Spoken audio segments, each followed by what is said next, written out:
ನಮಸ್ತೆ, ಎಲ್ಲರಿಗೂ ಸ್ವಾಗತ. ಕಳೆದ ವಾರ ಸಂಚಿಕೆಯಲ್ಲಿ ನಿಮ್ಮ ಹೊಸ ವರ್ಷದ ಗುರಿಗಳು ಅಥವಾ ನ್ಯೂ ಇಯರ್ ರೆಸಲ್ಯೂಷನ್ಸ್ ಅನ್ನ ಹೇಗೆ ಯಶಸ್ವಿಯಾಗಿ ಸಂಪೂರ್ಣಗೊಳಿಸಬೇಕು ಅನ್ನೋದ್ರ ಬಗ್ಗೆ ಮಾತಾಡಿದ್ದೆ. ಹಾಗೆಯೇ ವರ್ಷ ಪೂರ್ತಿಯ ಒಂದು ಉತ್ಸಾಹ ಭರವಸೆಯನ್ನ ಹೇಗೆ ಕಾಪಾಡ್ಕೊಂಡು ಹೋಗಬೇಕು ಅಂತ ನಿಮಗೆ ನಾನು ತಿಳಿಸ್ಕೊಟ್ಟಿದ್ದೆ. ಈ ಸಂಚಿಕೆಯಲ್ಲಿ ನಿಮ್ಮ ಸಿದ್ಧತೆ ಹೇಗಿರಬೇಕು, ನಿಮ್ಮ ಗುರಿಗಳನ್ನ ಮುಟ್ಟೋದಕ್ಕೆ ಅನ್ನೋದ್ರ ಬಗ್ಗೆ ನಿಮ್ಮ ಹತ್ರ ಮಾತಾಡ್ತೀನಿ. ಮೊದಲನೇದಾಗಿ ಈ ಜನವರಿ 1ನೇ ತಾರೀಕಿಂದ ಜನವರಿ 30ನೇ ತಾರೀಕು ತನಕ ನಿಮ್ಮ ಒಂದು ಸಿದ್ಧತೆ ನಡಿಬೇಕು. ಇದನ್ನ ನಾವು ಒಂದು ಪ್ರಿಪ್ರೇಷನ್ ಪೀರಿಯಡ್ ಅಂತ ನಾವು ಕರಿಬಹುದು. ಸೊ ಈ ಒಂದು ಪ್ರಿಪ್ರೇಷನ್ ಪೀರಿಯಡ್ ಹೇಗಿರಬೇಕು ಅಂತ ನಾನು ನಿಮಗೆ ಹಂತವಾಗಿ ವಿವರಿಸ್ತಾ ಹೋಗ್ತೀನಿ. ಸೊ ಈ ಒಂದು 30 ಡೇಸ್ ಟ್ರಯಲ್ ಅಲ್ಲಿ ನಾವು ಮೊದಲು ಏನ್ ಮಾಡ್ಬೇಕು ಅಂತಂದ್ರೆ, ನಮ್ಮ ಗುರಿಗಳು ಏನಿದೆ ಅನ್ನೋದನ್ನ ಕ್ಲಿಯರ್ ಆಗಿ ಬುಕ್ಕಲ್ಲಿ ನಾವು ಬರಿಬೇಕು. ಒಂದು ಪೆನ್ ತಗೊಂಡು. ಯಾಕಪ್ಪ ಬರೀಬೇಕು ಅಂತಂದ್ರೆ, ನೀವು ಸುಮ್ಮನೆ ಹಾಗೆ ಎಲ್ಲೋ ಕೂತ್ಕೊಂಡು ಯೋಚನೆ ಮಾಡ್ಕೊಂಡು ಪ್ಲಾನ್ ಮಾಡಿದಾಗ ಅದು ಹಾಗೆ ಗಾಳಿಲಿ ತೇಲೋಗುವಂತ ಒಂದು ಸಾಧ್ಯತೆ ಇರುತ್ತೆ. ಸೊ ಆ ಕಾರಣಕ್ಕಾಗಿ ನೀವು ಬರಿಬೇಕು. ಬರ್ದಾಗ ಅದ್ರ ಇಂಪ್ಯಾಕ್ಟ್ ನಿಮ್ಮ ಮೈಂಡ್ ಮೇಲೆ ಜಾಸ್ತಿ ಆಗುವಂಥದ್ದು. ಸೊ ಇನ್ನು ಗುರಿ 1, 2, 3 ಏನೇನು ಗೋಲ್ಸ್ ಎಲ್ಲ ಬರ್ಕೊಂಡು ಹೋಗಿ. ಬರ್ಕೊಂಡಾದ್ಮೇಲೆ ಈ ಗುರಿಗಳು ನನ್ನ ಕೈಯಲ್ಲಿ ನಿಜವಾಗ್ಲೂ ಅಚೀವ್ ಮಾಡೋಕ್ಕೆ ಸಾಧ್ಯ ಆಗತ್ತಾ, ಇದು ರಿಯಲಿಸ್ಟಿಕ್ ಆಗಿದೆಯಾ ಅಂತ ಒಮ್ಮೆ ಯೋಚನೆ ಮಾಡಿ ನೋಡಿ. ಅದು ರಿಯಲಿಸ್ಟಿಕ್ ಆಗಿದೆ, ನಿಮ್ಮ ಕೈಯಲ್ಲಿ ಅಚೀವ್ ಮಾಡೋಕ್ಕಾಗತ್ತೆ ಅಂತಂದ್ರೆ ಕಂಟಿನ್ಯೂ ಮಾಡಿ. ಇಲ್ಲ ಅಂತಂದ್ರೆ ಅದನ್ನ ಬದಲು ಮಾಡೋದಕ್ಕೆ ಪ್ರಯತ್ನ ಪಡಿ. ಸೊ ಒಂದು ಸಲ ಗುರಿಗಳನ್ನ ಬರೆದ ಮೇಲೆ ಅದು ರಿಯಲಿಸ್ಟಿಕ್ ಅಚೀವೇಬಲ್ ಅಂತ ನಿಮಗೆ ಗೊತ್ತಾದ್ಮೇಲೆ ಇದು ಸ್ಪೆಸಿಫಿಕ್ ಆಗಿದೆಯಾ ಅಂತ ಯೋಚನೆ ಮಾಡಿ. ಸ್ಪೆಸಿಫಿಕ್ ಅಂತಂದ್ರೆ, ಇವಾಗ ನಿಮಗೊಂದು ಮನೆ ಕಟ್ಟಬೇಕು ಅಂತ ಒಂದು ಗುರಿ ಇರುತ್ತೆ ಈ ವರ್ಷದಲ್ಲಿ.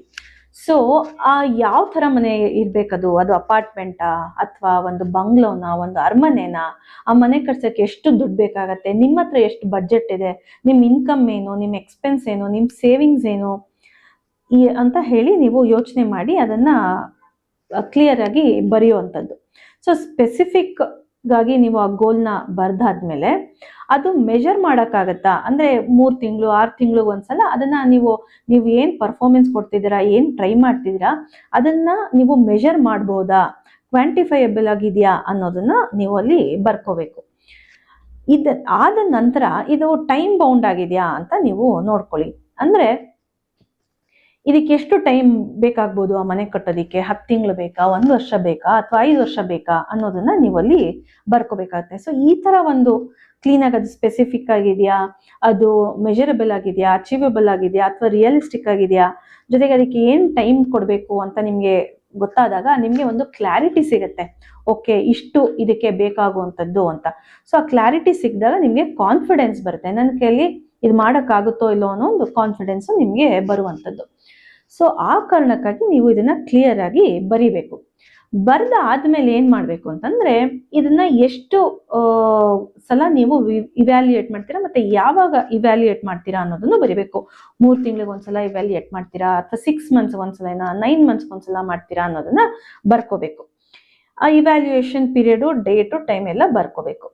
ಇದಾದ್ಮೇಲೆ ಅತಿ ಮುಖ್ಯವಾದದ್ದು ಏನಪ್ಪಾ ಅಂತಂದ್ರೆ, ಒಂದಿಷ್ಟು ಭಯಗಳು ಅಥವಾ ಒಂದಿಷ್ಟು ಅಡ್ಡಿ ಆತಂಕಗಳು ಬರುತ್ತೆ. ಅಥವಾ ನಾನು ಫೇಲ್ ಆಗ್ಬಿಟ್ರೆ ಅನ್ನೋ ಒಂದಷ್ಟು ಭಯಗಳು ಬರುತ್ತೆ.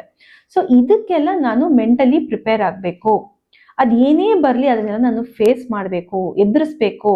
I should not give up. ಅಲ್ಲಿ ನಿಲ್ಲಿಸ್ಬಿಡ್ಬಾರ್ದು ನನ್ನ ಪ್ರಯತ್ನನ, ಮತ್ತೆ ಕಂಟಿನ್ಯೂ ಮಾಡ್ಕೊಂಡು ಹೋಗ್ಬೇಕು. ಕೆಲವೊಂದ್ಸಲಿ ನಾನು ಪ್ರಯತ್ನ ಮಾಡದೇ ಇರಬಹುದು, ಪರವಾಗಿಲ್ಲ, ಮತ್ತೆ ನಾನು ಅದನ್ನ ಮುಂದುವರಿಸ್ಬೇಕು. 1-2 ದಿವಸ ಆದ್ಮೇಲೆ ಅಲ್ಲಿ ನಂಗೆ ಭಯ ಆಗ್ಬೋದು, ಹೆದರಿಕೆ ಆಗ್ಬೋದು, ಪರವಾಗಿಲ್ಲ ಅದನ್ನು ಎದುರಿಸೋಣ. ಒಂದೊಂದ್ಸಲಿ ನನ್ನ ಕೈಲಿ ಸಾಧ್ಯನೇ ಆಗಲ್ಲಪ್ಪ, ಬೇಡ ಬಿಟ್ಬಿಡೋಣ ಅನ್ನಿಸ್ಬೋದು. ಅದು ಸ್ವಾಭಾವಿಕ ಆಗುತ್ತೆ, ನಾ ಹೆದರ್ಕೋಬಾರ್ದು, ಮತ್ತೆ ಕಂಟಿನ್ಯೂ ಮಾಡೋಣ, ಅದನ್ನ ಎದುರಿಸೋಣ. ಒಂದ್ ಸೋತ್ ಹೋಗ್ಬೋದು, ಅದು ಪರವಾಗಿಲ್ಲ, ಇನ್ನೊಂದು ಅವಕಾಶ ತಗೋಣ, ಮತ್ತೆ ಪ್ರಯತ್ನ ಮುಂದುವರ್ಸೋಣ ಅನ್ನೋ ಒಂದು ಛಲ ನಿಮ್ದಾಗಿರ್ಬೇಕು. ಈ ತರ ಮಾಡಿದಾಗ ಏನಾಗುತ್ತೆ, ನಿಮ್ಮ ಗುರಿಯನ್ನ ಮುಟ್ಟೋದಕ್ಕೆ ನಿಮ್ಗೆ ಸುಲಭ ಆಗುತ್ತೆ. ಸೊ ಈ ಒಂದು 30 ಡೇಸ್ ಪೀರಿಯಡ್ ಅಲ್ಲಿ ಇದನ್ನೆಲ್ಲ ಕ್ಲಿಯರ್ ಆಗಿ ಬರ್ಕೊಂಡಾದ್ಮೇಲೆ ನೆಕ್ಸ್ಟ್ ನೀವು ಮಾಡ್ಬೇಕಾಗಿರುವಂಥದ್ದು ಕ್ಲೆನ್ಸಿಂಗ್ ಪ್ರಾಸೆಸ್. ಅಂದ್ರೆ ಕ್ಲೀನ್ ಮಾಡುವಂಥದ್ದು. ಏನ್ ಕ್ಲೀನ್ ಮಾಡ್ಬೇಕಪ್ಪ ಅಂತಂದ್ರೆ, ನಿಮ್ಮ ಫೋನನ್ನ ಕ್ಲೀನ್ ಮಾಡ್ಬೇಕು. ನಿಮ್ ಫೋನಲ್ಲಿ, ಯಾಕಂದ್ರೆ ಅದೇ ನಿಮ್ಮ ಮೇನ್ ಡಿಸ್ಟ್ರಾಕ್ಷನ್ಸ್ ಆಗಿರುತ್ತೆ ಅಲ್ವಾ. ಸೊ ಅದ್ರಲ್ಲಿ ಏನೇನ್ ಡಿಸ್ಟ್ರಾಕ್ಷನ್ಸ್ ಇದೆ, ಸೋಷಿಯಲ್ ಮೀಡಿಯಾ, ಚಾಟಿಂಗು, ಬೇಡಾಗಿದ್ದ ವಿಡಿಯೋಸು, ಆ್ಯಪ್ಸು, ಪಿಕ್ಚರ್ಸ್ ಏನಿದೆಯೋ ಎಲ್ಲ ಡಿಲೀಟ್ ಮಾಡಬೇಕು. ಸೊ ಈ ಒಂದು 30 ಡೇಸ್ ನಾನು ಅದನ್ನ ಯಾವುದನ್ನು ಬಳಕೆ ಮಾಡಲ್ಲ ಅಂತ ಹೇಳಿ ಅದನ್ನೆಲ್ಲನೂ ಡಿಲೀಟ್ ಮಾಡಿ ನಿಮ್ಮ ಫೋನನ್ನು ಕ್ಲೀನ್ ಮಾಡುವಂಥದ್ದು. ಇದಾದ ನಂತರ ನೆಕ್ಸ್ಟ್ ನಿಮ್ಮ ಮೈಂಡ್, ನಿಮ್ಮ ಮನಸ್ಸನ್ನ ಮತ್ತೆ ನಿಮ್ಮ ಮಾತನ್ನ ಕ್ಲೀನ್ ಮಾಡ್ಕೋಬೇಕು. ಹೇಗೆ ಅಂತಂದ್ರೆ ಮಾತಿನಲ್ಲಿ ಹರಟೆ ಇರಬಾರ್ದು. ಬೇರೆಯವ್ರ ಬಗ್ಗೆ ಕುತ್ಕೊಂಡು ಗಾಸಿಪ್ ಮಾಡೋದು, ಗಂಟೆಗಟ್ಲೆ ಟೈಮ್ ವೇಸ್ಟ್ ಮಾಡೋದು, ಜೊತೆಗೆ ಬೇರೆಯವ್ರನ್ನ ಅವಹೇಳನ ಮಾಡೋದು, ಬೇರೆಯವ್ರನ್ನ ಬೈಯೋದು, ಇದನ್ನೆಲ್ಲ ಮಾಡಬಾರ್ದು. ಮತ್ತೆ ಅವಾಚ್ಯ ಶಬ್ದಗಳನ್ನ ಬಳಕೆ ಮಾಡೋದನ್ನ ಮಾಡಬಾರ್ದು. ಸೊ ಹೀಗೆ ನಿಮ್ಮ ಮಾತನ್ನ ನೀವು ಕ್ಲೆನ್ಸ್ ಮಾಡ್ಕೋಬೇಕು.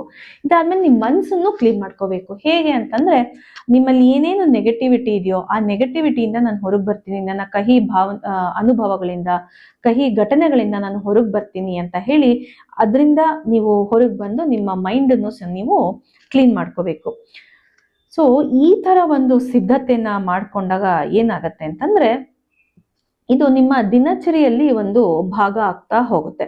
ಸೊ ಈ ತರ ನೀವು ದಿನಾ ಇದನ್ನ ಅಭ್ಯಾಸ ಮಾಡ್ಕೊಂಡು ಹೋದಾಗ ಇದು ನಿಮ್ಮ ದಿನಚರಿ ಆಗ್ಬಿಡುತ್ತೆ ಅಲ್ವಾ. ಸೊ 30 ದಿವಸ ದಿನಚರಿ ನೀವು ಅಭ್ಯಾಸ ಮಾಡಿದಾಗ ಇನ್ನು ವರ್ಷ ಪೂರ್ತಿ ಅದು ನೀವು ಪಾಲಿಸ್ಕೊಂಡು ಹೋಗೋದಕ್ಕೆ ಅದು ಸುಲಭ ಮಾಡ್ಕೊಡುತ್ತೆ.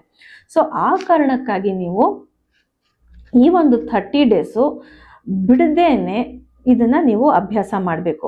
1-2 ದಿವಸ ಗ್ಯಾಪ್ ತಗೊಂಡ್ರು ಪರವಾಗಿಲ್ಲ, 1-2 ದಿವಸ ನಿಮಗೆ ಭಯ ಆಗಿ ಅಥವಾ ಸೋಮಾರ್ತನದಿಂದ ಬಿಟ್ಟರೂ ಪರವಾಗಿಲ್ಲ, ಮತ್ತೆ ನಾನು ಕಂಟಿನ್ಯೂ ಮಾಡ್ತೀನಿ, ಅದನ್ನ ಯಾವುದೇ ಕಾರಣಕ್ಕೂ ನಿಲ್ಸಲ್ಲ ಅನ್ನೋ ಒಂದು ಛಲ ನಿಮ್ದಾಗಿರ್ಬೇಕು.